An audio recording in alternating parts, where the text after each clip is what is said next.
Hey YouTube, thanks for tuning in. In this episode, I want to talk about the powerful bonding technique, good times with evil. Narcissists, for everything that they're made of, are also strangely some of the most fun people to be around. They know how to have a good time, they know how to party, they know how to be entertaining people. So it's not uncommon that you can actually reflect fondly on a lot of good times that you've had with these people. That's not weird, that's not abnormal. It's part of their whole shtick. It's part of how they get people to come near them, because think about it. If they were brooding, unattractive, ugly, unkempt, just look unloved type of people, most people wouldn't be drawn to them. You wouldn't be having a problem with narcissists because you would avoid them naturally. But most narcissists appear very normal, and that's what makes them so dangerous. One of the many things that bonds you to the narcissist are the good times that you will have with these people.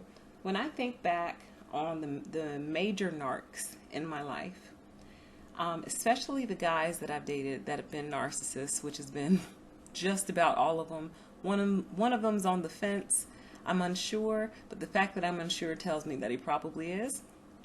But we had some good times, man. If they weren't such freaks, they would be really, really great people for somebody. But they're so sick that they can't help but destroy it. And even the good time itself is probably part of some type of manipulation package. You got a bundle deal. So they infuse your relationship and they infuse your interactions with really, really good times because they know how to do it. They're not stupid. They actually know how to do these things. They know how to take you out on a proper date, or depending on who it is, whatever. They know how to maintain communication properly. They know how to give good gifts. They know how to do these things. They know how to treat people. If they didn't know how to treat people to some extent, they wouldn't have jobs. Think about that. But these people know how to treat people. They know how to live in neighborhoods. They know how to pay their bills. Some of them know how to run committees. Some of them know how to lead organizations. So you name it, they're very aware of how to treat people. They just choose not to treat you well because you're their target. They infuse the relationship with these really, really awesome times, really memorable times. You get high off of the good time. You think, oh, this is awesome. This is what I wanted. This is who I knew we could be. This is what I knew the relationship could be. And you take that as a sign that things are getting better or that they're changing, and they're really not.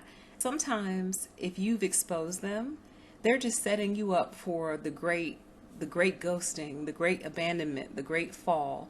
They're going to let you think the relationship is in this amazing place, and then they're just going to completely end it out the blue to just completely sideswipe and blindside your emotions. And it's completely intentional. There's no mistake. There's no other woman or other man. They've just done it because they know what that's going to do to you. They know that you felt hopeless. Then the relationship got repaired. And then for them to just disappear with no explanation, they know that that's going to wipe you out. They know that that's going to obliterate your feelings. That's what they want.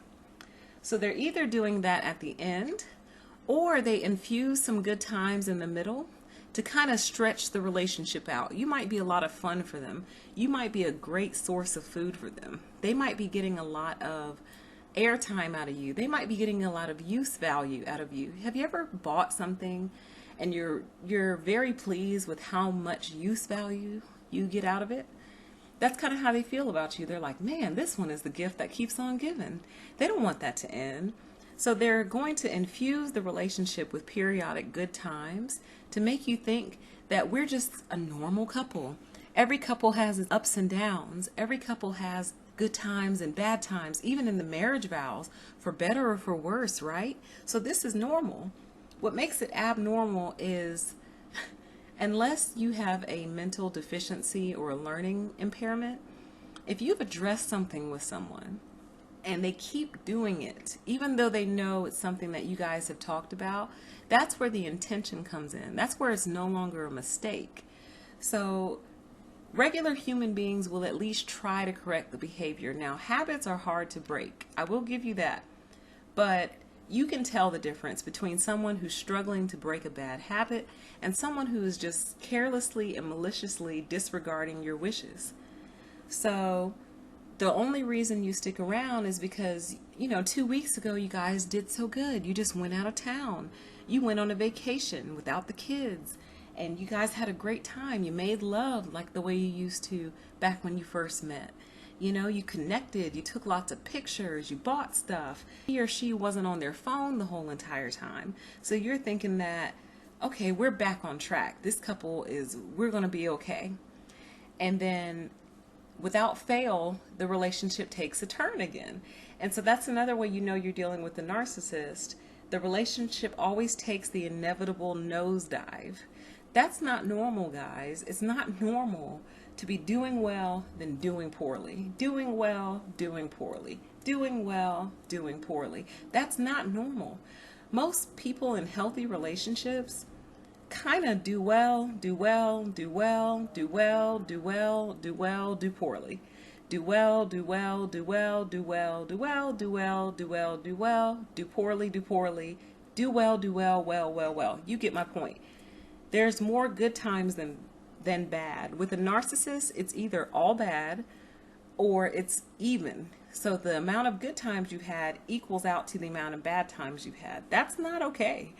If you had the opportunity to have a 90% relationship, an 89% relationship, why not have that as opposed to 42? Why would you want a 42% relationship or a 50% relationship when you can get up in the high 80s and low 90s? Some people have 96, 97% relationships. Isn't that what you would want? So that kind of plays into, no couple is going to be the perfect couple, but you shouldn't be always constantly working to fix something. There shouldn't be that many things broken. So the powerful bonding technique, having really great times with these people, really memorable times, especially on the heels of a breakup, and then you have a really, really wonderful reunion, and things might be good for a couple days or a couple weeks, and you might really think you're back on track. They're just making deposits for the inevitable withdrawals that they're going to make on the relationship and on you. So be wary of that. There's a great song lyric. First time is a mistake. The second time is a bad decision.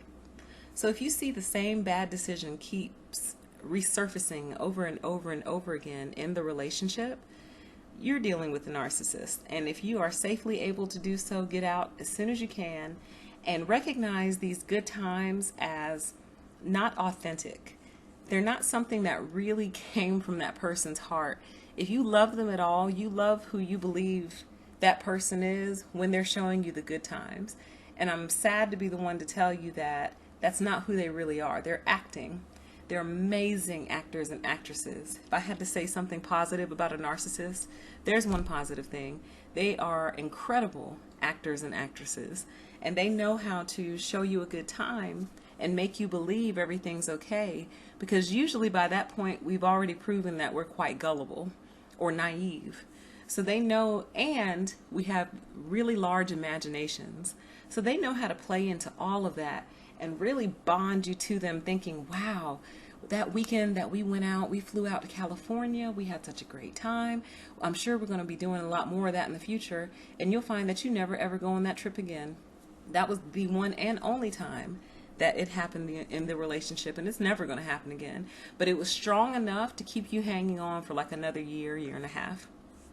So that's the powerful bonding technique, good times with evil. Be very wary, pay attention. Things should be consistent. If someone's a good person, they're consistently a good person. They're all pretty much always a good person. They have bad moments. Don't deal with someone who's pretty much always a bad person who has good moments. Take care, y'all. Stay safe out there.